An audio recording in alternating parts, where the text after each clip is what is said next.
Hello, you're a friendly tidy up gal, helping you discover the joys of tidying up. Today is Tuesday, Tidy Up Tuesdays with Joan Silva, your tidy gal, and as my friend calls me, the queen of clean.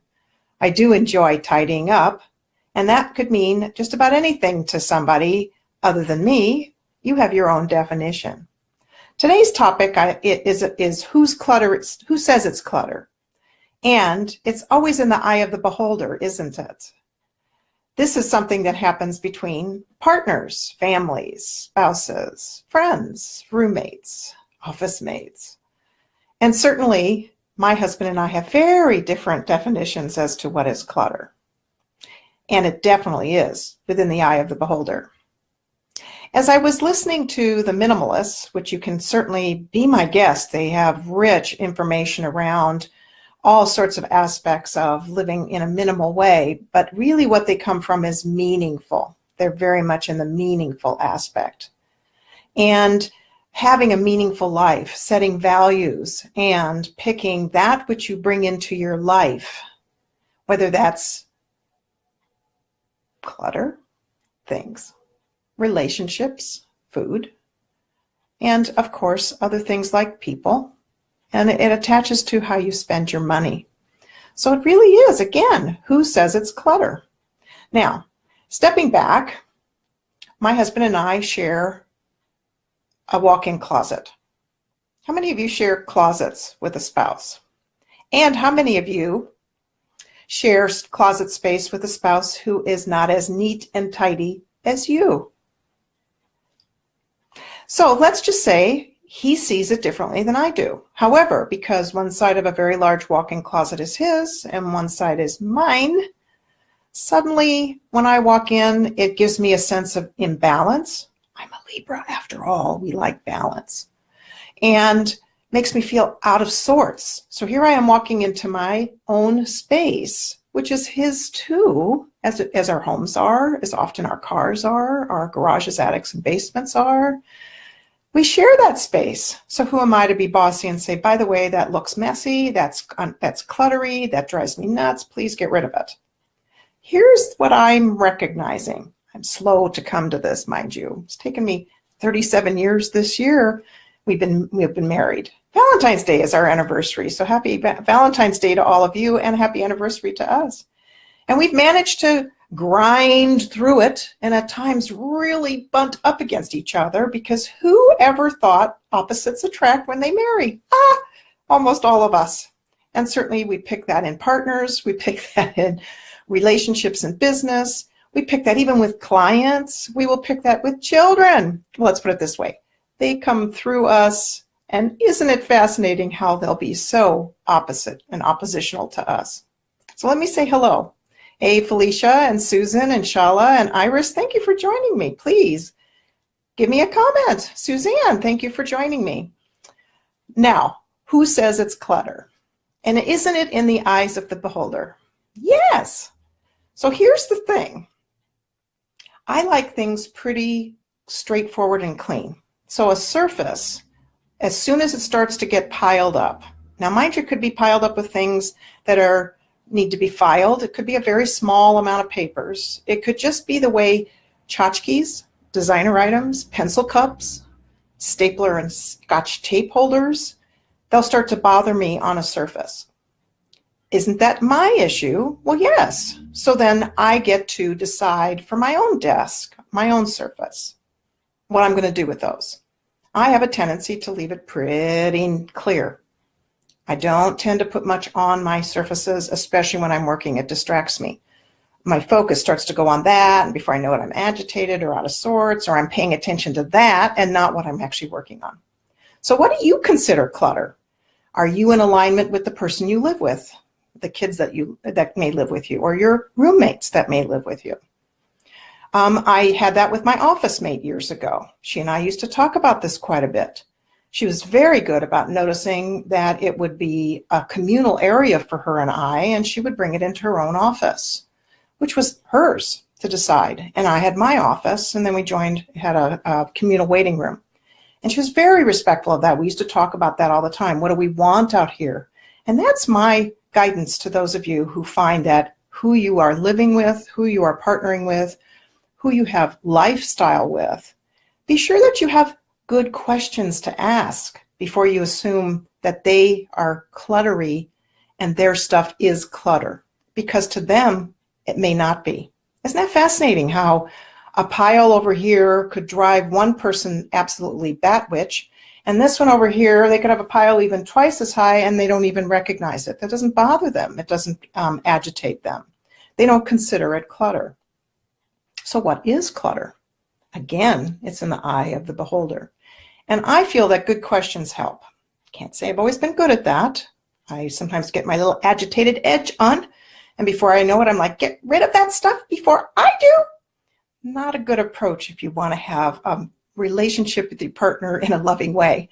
Not exactly a good way to approach things if you want to actually have them get rid of it eventually, or take a look at it and say, you know, Joan's got a point there. It is kind of messy. Or, geez, I could straighten it up. When my husband and I talked about our walk-in closet, as I mentioned, his stuff is on one side, mine on the other. His side was driving me nuts. He accumulates things from all over. He's a handyman electrician. He'll empty his pockets, and all that stuff ended up in his drawers that clothes belong in, then on the shelves that shoes and clothes belonged on. And before you know it, books and all of this stuff, papers and receipts and bags, because he walks our dogs. We now only have one dog, walks our dog every day, and so he'd have the little bags not used. He'd have in his pockets, he'd pull them out, put them on the shelf, and I would walk into my closet, which was his too, and it would make me nuts. And I would straighten it up. I wouldn't get rid of his stuff without his permission, or if it was trash, I would throw it away. But here's the key here. He didn't always consider it trash, or it felt invasive to him that I got to decide his trash, and it caused conflict. Hi, Gloria. Thanks for joining me. Good morning to you too. And here's the thing. When we sat down and said, okay, what does the closet really look like to you? And what does it have to look like for you? And what does it have to look like for you, so that we don't get on each other's edge? And he, of course, knew that for me, it meant more minimalistic. It meant cleaner and smoother. It meant less stuff. It meant not but big piles of stuff that didn't relate to the closet in the closet. And he's been working on that. I have to give him a lot of credit, because we sat down and asked questions of each other and got clarity together. How can that closet, can we do this together without bumping into each other? Now, mind you, there are other closets in our house that potentially one of us could use. And granted, that could have been an option. The thing is that this was a beautifully built walk-in, and it has a window overlooking our river. Those of you who know us and know my posts, we live on the riverfront, and there's the big ships and all the activity on the water. And we actually have a big window in our closet. It's kind of cool to stand there and look. But the thing is that it's a beautiful space that feels inviting and a place you want to actually go into. That is, if it doesn't have clutter, in your or my opinion. So who says it's clutter? It really is up to you. And then if you're with a partner, you have to decide together, not assume that their stuff is clutter. Easy to do when it isn't your thing. So let me go back to my clutter. My clutter is books. And I actually am going to be doing a short video for my Tidy Up Tuesday e-newsletter. If you're not on it, please let me know. I'd be glad to add you. It comes out next Tuesday, every other Tuesday. And I do short little clip videos on things that you might consider purging, releasing, relooking at, concepts that you might think of that could be cleaned up a bit. So here's one thing that I've started to recognize, is that we have to actually say no before it comes in the house. And if we haven't, then that's where stuff and clutter happens. And mine is books. And if I'm not careful, because I love to read, I love research, I love the feel of a book. I also like digital as well, by the way. And before I know it, I can have accumulated a lot in the shelves and a lot in my digital application that I'm not reading. And so I will be doing more on that. But here's the thing. My husband loves books too, but he's not drawn to them like I am. He doesn't have shelves of books that he keeps. There's some that he does, but on the whole, that is not his thing. He doesn't go out and buy a bunch of books. His might be DVDs or CDs, things like that, some of those other aspects that aren't mine. So notice that sometimes your clutter doesn't feel like clutter, and theirs does. How does that happen? Fascinating. So you do have to say it's in the eye of the beholder. So welcome to Tidy Up Tuesday with Joan Silva. I do have a Clutter to Tidy strategy session. If you'd like to participate in that, I'll put a link below.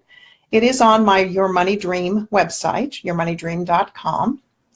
And at this point, you can get there via joansilva.com, although I am going to be separating those two websites and have a specific Tidy Up website under joansilva.com. Right now, you can get under yourmoneydream.com.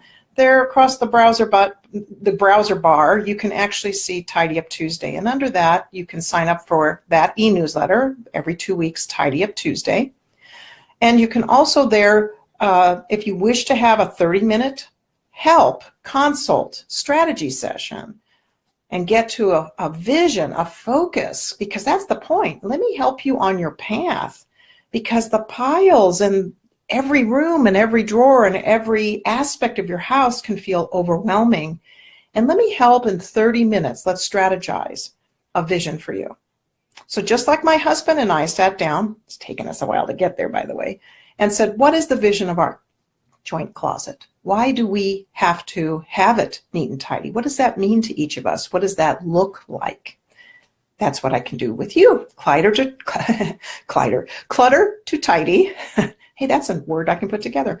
Clutter to Tidy strategy session, 30 minutes on Zoom. And we do that face-to-face on that application or whatever application feels the most comfortable for you. Again, Tidy Up Tuesdays with Joan Silva. Thank you for joining me. And must ask your question, who says it's clutter? It is in the eyes of the beholder.